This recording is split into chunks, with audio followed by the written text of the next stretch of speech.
one of the assistant coaches chasing Caitlin Clark down, and it seems like she's getting scolded, reprimanded, told, hey, all that hyping up, don't do that. Don't.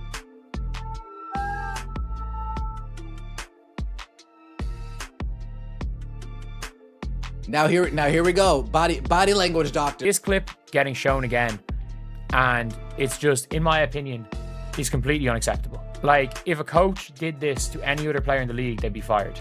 Did that just happen? Did a WNBA assistant coach really grab Caitlin Clark mid-celebration like she just ran onto the wrong court? Because that's exactly what fans are saying after this footage went viral. 1 second, Clark's hyping the crowd, doing what made her a phenom in college. And the next, she's being physically stopped by her own staff. And the look on her face?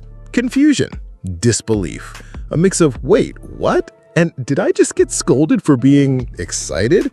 Now, this might seem like a minor moment, maybe a miscommunication, maybe nothing, but that's not how the internet saw it. To fans, this wasn't just one coach's overreaction. This was the latest example of a disturbing pattern, one that shows Caitlin Clark isn't just being held back by defenders, she's being held back by her own team. Was it a coaching decision, a clash of personalities, or something way more calculated? Because what happened next has fans saying she needs to leave now. Let's rewind. The Fever are up 2-0. Caitlin Clark hits a step-back three, the crowd erupts, and she walks toward the bench, soaking it all in. She's fired up, fans are on their feet, and that's when it happens.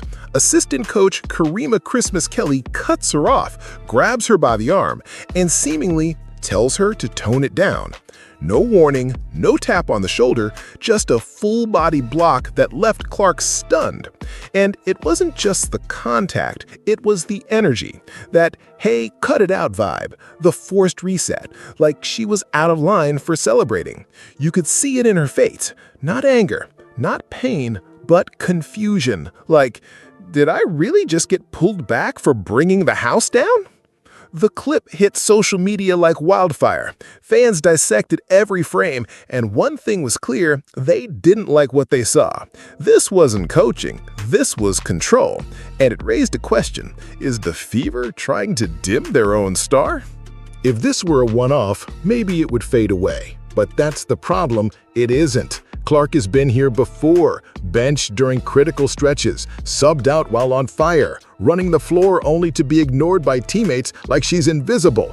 And don't forget the moment when she literally bent down to tie her shoe because she knew the ball wasn't coming her way anyway. That's not drama, that's resignation. Clark has gotten to the point where she realized if she gives the ball to Natasha Howard, not only is she not going to get the ball back, but Natasha Howard isn't even going to look in her direction. Game after game, Clark seems like a spark plug with the wires deliberately disconnected, and fans are starting to connect those dots. This isn't just a coach with bad timing, it's a team that seems allergic to letting their superstar be a superstar. So what's really happening? Some think it's structure. A rookie has to earn her stripes. Others call it veteran hierarchy. But let's be honest, this feels like sabotage disguised as strategy. Caitlin Clark wasn't drafted to be molded. She was drafted to lead, to change the game, to bring eyeballs, energy, and money to a league that's begged for attention for years. And now that she's doing it, it's like the Fever can't handle the noise. This isn't coaching, this is babysitting. Dim your fire, Caitlin. Pass more. Celebrate less. Don't make us look like we don't have control. It's the equivalent of giving a unicorn a handbook on how to blend in with the donkeys. The wildest part? It's not subtle. Fans are watching every move now. They see the missed passes, the sub-patterns, the looks on Clark's face when she's yanked out of the game with gas left in the tank. You know what's fading? Her smile. That electricity that used to pulse every time she walked on the court, it's blinking now. Not out, but dimmer, like she's starting to ask herself, why is this getting harder instead of easier? And the crowd feels it too. This isn't just about basketball anymore. It's about how it feels to watch your favorite player get slowly shut down by the very people who are supposed to help her fly. This isn't just emotional, it's financial. Before Caitlin Clark arrived, the Fever were valued at $90 million. Less than a full season later, $340 million. Let that sink in. One player, $250 million in added value. NBA merchandise sales up 234%. Ticket demand through the roof. TV ratings record-breaking. And what's the response from the Fever? Calm down, Caitlin. Don't hype the crowd too much. From a business standpoint, it's insane. You don't throttle your golden goose, you give it a gold-plated runway and tell it to fly. Let's talk about the energy inside that locker room, because something is seriously off, and fans are seeing it in HD. Start with the Natasha Howard situation. Clark literally bent down to tie her shoe on a possession, not because her lace was loose, but because she knew Howard wasn't going to pass her the ball. That's not just petty, it's toxic. Add to that the step back three moment. Caitlin's hitting up, the crowd's losing their minds, and what does the coaching staff do? They pull her. She's subbed out. She never returns to the game. Not because of injury, not because the game was close, just benched. No explanation, no rhythm, no logic. And then there's the bench dynamic. When the camera cuts to the sideline, the body language is ice cold.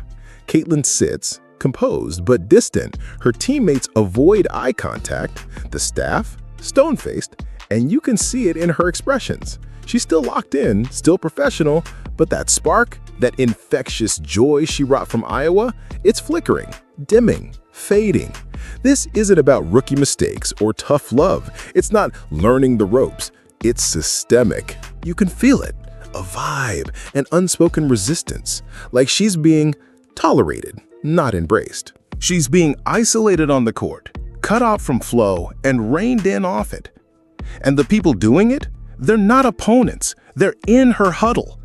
That's what makes it so unsettling. This isn't normal team friction.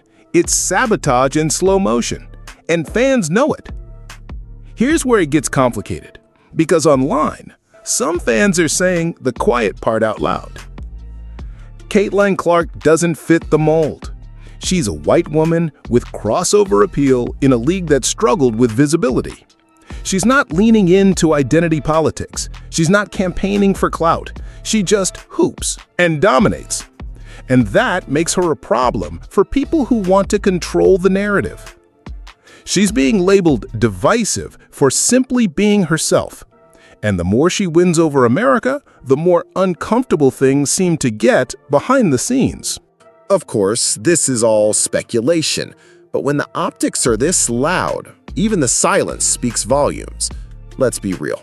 The league wanted attention.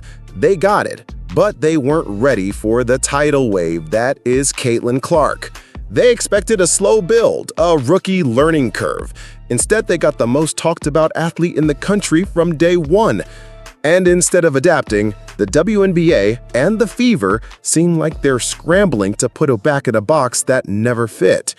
Every awkward postgame quote, every weird rotation, every calm down moment, it all screams the same thing. We weren't ready for this. You know what the fan base is saying now? Let her leave. Trade her. Free Caitlin. That's not casual noise. That's loyalty reaching a breaking point. Clark's body language says it all. The spark is flickering. The joy is fading. And honestly, the patience is running out. She's not asking to be worshipped. She's asking to play her game. The one that brought millions to the sport. The one that made people care. And instead, she's getting micromanaged like she's the problem. She's not. If Indiana doesn't get it together, and fast, Clark won't just be asking for more minutes. She'll be asking for a trade or an out. And who could blame her? You don't draft a generational talent and then tell her to play small. You don't build your brand on her back and then treat her like she's lucky to be there. Somewhere in the league, another team is waiting, ready, watching. Because if the Fever fumble this, Clark won't be the one that pays the price. They will. She'll be fine. She'll go somewhere she's celebrated, not tolerated. They didn't just grab her that day, they grabbed a moment, a symbol, a spark, and they nearly crushed it. Caitlin Clark came to the WNBA with fire in her eyes and the world at her feet, and now she's being told to calm down.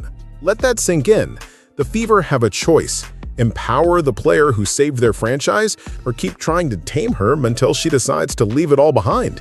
Because when Clark finally says, "I'm done," it won't just be Indiana that suffers. It'll be the whole league.